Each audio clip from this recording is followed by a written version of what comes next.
This is a U.S. Department of Defense generator set diesel engine, 60 kilowatts, 50 to 60 hertz.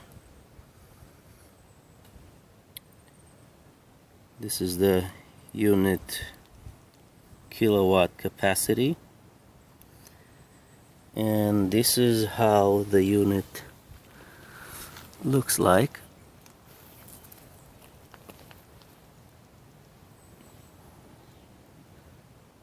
A different angle from the back, and this is the control panel of the unit, and this is where we are also going to start the unit.